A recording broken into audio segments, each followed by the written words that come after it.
Entonces vamos a concentrarnos en los componentes de la negociación. Primero voy a mostrar unas expresiones que son muy significativas, muy comunes, pero muy significativas. Hay mucha gente que dice, nosotros estamos conversando, no estamos negociando. Esa expresión indica muchas cosas. Una de ellas es que piensan que la negociación es solamente cuando ya están cerrando, cuando están entregando. Pero no, el proceso de conversación es parte de la negociación. Siempre y cuando estemos ya interactuando, ya empieza una negociación. Es más, cuando empezamos a hablar, empezamos a hacer lo que llama formación de expectativas, para saber si va a haber posibilidades o no. Pero también hay otra gente que dice que no pudimos negociar. O sea, que estuvimos 5 días, pero que no pudimos negociar, pensando que negociar es solamente el acuerdo. No, el acuerdo es un resultado de la negociación, pero el proceso se dio. Se dio la negociación, puede que no se haya dado el acuerdo. Hay otras personas que dicen, yo no negocio, pensando que negociar es algo como debilidad y que negociar es como ceder. Es claro que negociar no es ceder. Hay un principio fundamental que muchos me han oído y es, nunca ceda, mejor intercambio. Es claro que lo que hay que hacer es intercambiar, no ceder. Pero también frente a ese acuerdo hay otras desfiguraciones. La gente piensa que el objetivo de una negociación es llegar a acuerdo. Y posiblemente es la definición teórica. Pero si queremos profundizar un poco más, hay muchas personas que realmente no se dan cuenta que hay muchas negociaciones donde las partes tienen claro desde el comienzo que no quieren llegar a acuerdo.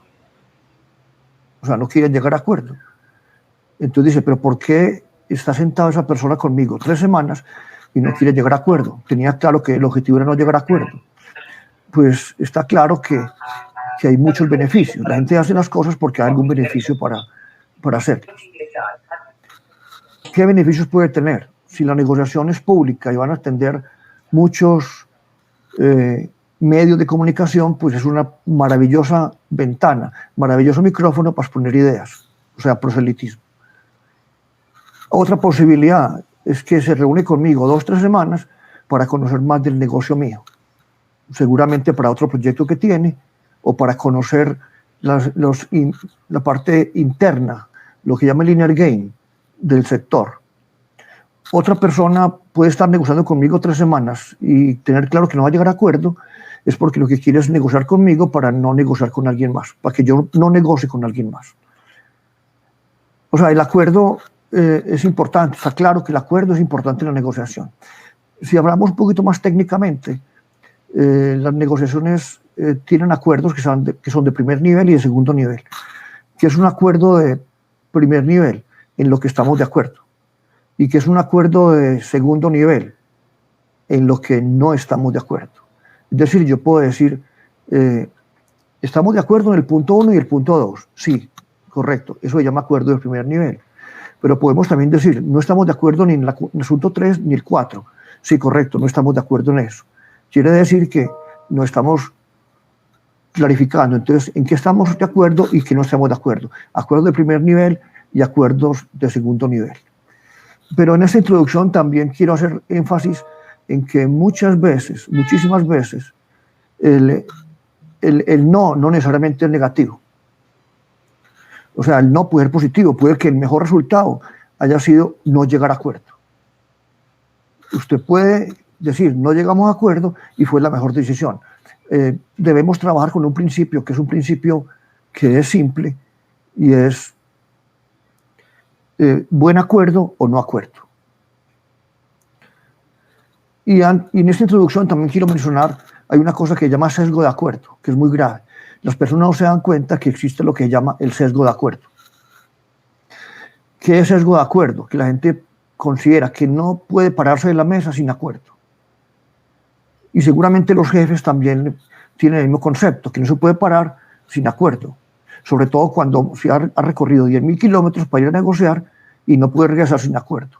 Realmente el sesgo de acuerdo hace que mucha gente haga acuerdos que no son eficientes. Volvemos a lo mismo, buen acuerdo o no acuerdo. Entonces, para hablar de los componentes, después de esta introducción, yo quiero hacer una pequeña mención de unas definiciones Me voy a concentrar sobre todo en 3 definiciones. Una es de unos autores de Harvard, Laxis Evenius, que tienen un libro que se llama The Manager as Negotiator, o sea, el gerente como negociador. El otro es el aporte de Thompson, de Kellogg, de Northwestern, que tiene un libro que se llama The Mind and Heart of the Negotiator, la mente y el corazón del negociador. Y el otro es el de Wharton School, de una persona, profesor apellido Shell, que tiene un libro que es Bargaining for Advantage. O sea, vamos a mirar esa definición. No creo que terminemos profundizándolas todas, pero sí por lo menos empecemos a concentrarnos en una de ellas. Empecemos entonces con la definición de Laxis Evenius. Y ahí vamos a mirar qué componentes tiene una negociación. Entonces, repito, Laxis Evenius, que son de la Escuela de Business de Harvard, presentan el libro The Manager as Negotiator, que considero yo que es un muy buen libro, porque da una perspectiva diferente a la que habían traído libros como Getting to Yes, Getting Together, Getting Ready, Getting Past No, que eran más para conflictos y libros escritos por abogados o antropólogos. Estos son por administradores. Entonces, en la definición que tiene Laxis Evenius en el libro dice que una negociación es un proceso de interacción estratégica. Pero todo aquí con esta definición quiero hacer énfasis en algunos puntos. El primero es que hay que ver la negociación como algo proceso, no spot, no puntual. Quiere decir entonces también que si usted es experto en gerencia de procesos, podría aplicar todo lo que sabe de gerencia de procesos, lo podría llevar a la negociación. Y se puede hacer, pero sin ningún problema se puede hacer. Es más, debe tener como un proceso, debe tener dueño, debe tener límites, debe tener reglas, debe tener una cantidad de cosas. Otra palabrita, aunque no está incluida ahí, sería proyectos. O sea, usted puede mirar la negociación como un proyecto. O sea, proceso-proyecto, que es pasar de un punto A a un punto B, donde se supone que B sea mejor que A. Y todas las reglas y los conceptos de gerencia de procesos lo podía llevar allá. De gerencia de proyectos lo podía llevar allá. Y fuera de eso es de interacción estratégica. Hay interacción, tiene que haber interacción. Es muy difícil negociar si no hay interacción. No tiene que ver personal, puede ser escrita. Ahora pues vamos a tener que trabajar mucho en interacción que no sea face to face o por lo menos face to face electrónico. Hay gente que lo hace face to face o virtualmente pero sin verse, que es un error. Pierde el 70% de la posibilidad de saber quién es la otra persona. El hecho es entonces que hay interacciones, pero deben ser estratégicas. Ahí ya empezamos a mirar la diferencia entre la estrategia y la táctica.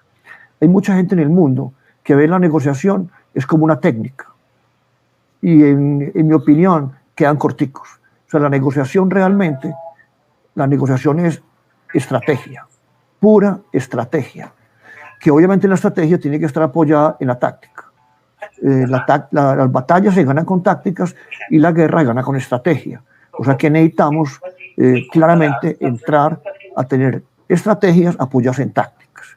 Pero dice también la definición que es los que interactúan son unas partes con un conflicto aparente. En el tema de partes hay que mirar unas cosas importantes. Voy a hacer unas reflexiones cortas. Realmente son 2 o más partes. Las negociaciones se dividen en negociaciones bilaterales y multilaterales. En las bilaterales, pues son una persona y otra negociando, o por lo menos una parte y otra parte negociando. No es tan complejo. Es mucho más complejo cuando es multilateral, porque hay muchas partes involucradas, cada una con su objetivo de lograr los resultados. Se complica mucho más la negociación cuando cada una de las 5, 6 o 7 partes quieren optimizar sus resultados, o sea, quieren lograr lo máximo que pretendían en la negociación. O sea, es como una especie de, metafóricamente es una cobija que no da para todo. Quiere decir entonces que si uno se cobija todo, totalmente, e incluso el ser humano no solamente se cobija a él, sino que acumula, o sea, se cobija en exceso y deja a los demás sin cobija. Es posible entonces que los demás estén furiosos y hasta agresivamente toman la cobija y se cobijan ellos. Al final entonces, como después de luchar tanto, cada uno tirando la cobija para un lado, llegan a una consecuencia y a un análisis inteligente, y es que no hay cobija para todos, que normalmente no hay cobija para todos. Entonces entran en razón y hacen lo que se llama acuerdo de mínimos. Y un acuerdo de mínimos es lograr un acuerdo con el cual podamos vivir. O sea, no es lo máximo, pero podemos vivir. Y la otra parte que menciona entonces Laxus Sevenius es que es de un conflicto aparente. Aquí hay una cosa importante, conflicto es diferencia, conflicto es una especie de dificultad, conflicto es una barrera. Pero se ha estudiado mucho que hay muchas veces que el conflicto es aparente, porque no se ha analizado bien. Voy a mencionar solamente un caso. Es un caso real de una pista de patinaje, una pista de hielo realmente en Canadá. Y el conflicto estaba porque estaban compitiendo los patinadores artísticos con los jugadores de hockey. Y hubo pues muchas peleas hasta que al final se empezaron a hablar cómo se podían distribuir y lo distribuyeron, digamos, lunes, martes y miércoles para uno, jueves, viernes y sábado para el otro. Y así funcionó pues un tiempo, hasta que se dieron cuenta que los patinadores eran estudiantes y los de hockey eran profesionales. Los de hockey solamente podían en la noche y los estudiantes en el día, preferían en el día. O sea que estaban haciendo una repartición donde no había repartición, o sea, conflicto no había. Eso se llama falso conflicto.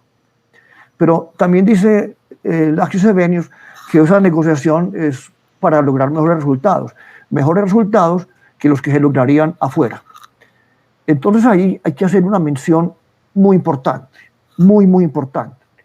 Y es que usted tiene que en toda negociación calcular cuánto le cuesta negociar y cuánto le cuesta no negociar. O dicho de otra manera, cuánto le cuesta negociar y cuánto le cuesta pelear. Si usted hace un cálculo de eso, ya debe tomar decisiones si es mejor negociar o no. En muchas negociaciones o situaciones hay un concepto que es muy importante y es que hay muchos costos ocultos. O sea, la pelea tiene muchos costos ocultos y muchos costos que son visibles. Pero son costos que muchas veces ni siquiera los tenemos en cuenta. Costos psicológicos, costos económicos. Hay muchas personas incluso que en este caso tienen que estar entre un trade-off, una diferenciación entre si negociamos o no, o dicho de otra manera, entre justicia y eficiencia. Es decir, supongamos que usted tiene un vecino y el vecino lo demanda a usted por alguna razón, por aguas, por aire, por contaminación, por ruido, por lo que sea, y entonces va donde los jueces y los jueces ya están casi que listos para que usted tenga que parar. Entonces el problema va a ser grande porque va a parar la producción, va a tener muchas pérdidas. Este hombre se aproxima a usted y le dice, vea, si usted me da $100,000, yo quito la demanda. Pues entonces usted tiene que tomar una decisión entre justicia y eficiencia. Justicia, usted sabe que tiene la razón. Entonces usted va a los tribunales y seguramente va a estar en los tribunales 5, 6, 7, 8, 10 años. Es posible entonces que no pueda volver a operar la planta. Es posible incluso que se quiebre. Es muy posible que no pueda exportar, que no pueda aumentar capacidad, cualquier externalidad negativa de ese conflicto. ¿Y cuánto puede perder? Puede perder $20 millones de utilidades. La otra posibilidad es negociar con él y son $100,000. Obviamente es una decisión muy compleja porque ya es la justicia la que está imperando, es el ego, es entender que uno no puede fomentar los que llaman incentivos perversos. Y es que el que se comporta mal le va bien, pero usted tiene que tomar la decisión. Siempre mire cuánto le cuesta negociar y cuánto le cuesta no negociar. Aquí lo que hicimos fue presentar la primera definición, que es la definición de Harvard. En otras sesiones voy a presentar la definición de Kellogg, o sea, de Northwestern, que es de Thompson, luego la de Wharton School y después voy a presentar mi definición. Por ahora quería mostrarles solamente en estos 15 minutos, mostrarles que la negociación, repitamos, es de Laxus Sevenius, es un proceso de interacción estratégica entre partes que tienen conflicto aparente y que logran mejores resultados que poniéndose a pelear. Vamos a mirar otra cantidad de cosas que hay ahí que son muy importantes. En la interacción es una maravilla de tema, porque las interacciones estratégicas están relacionadas con teoría de juegos. Entonces, si yo hago esto, ¿qué pasa? Y si no hago esto, ¿qué pasa? Todo depende de lo que haga el otro. Aquí vamos a empezar a hacer unos pequeños LinkedIn Lives para ir dando paso a paso temas simples y poderosos de lo que es la negociación. Si ustedes requieren más información, pues este es mi correo. Y si quieren aproximarse a algunos cursos virtuales que tengo ya en una plataforma, este es el lugar, academia.joseitobon.com/home. Y hay unos 6 o 7 cursos. Se supone que en los próximos 6 meses debe haber unos 7 o 8 más, para llegar a 15 o 20 cursos, donde usted lo puede tomar en cualquier momento. Muchísimas gracias. El objetivo era que fueran pocos minutos, cerca de 15 minutos. El objetivo también era que al terminar ustedes estuvieran mejor que al comienzo. Si alguno de ustedes tiene alguna idea que puede capitalizar o que le puede dar claridad frente a lo que es el tema de negociación, yo estaré feliz y me consideraré exitoso.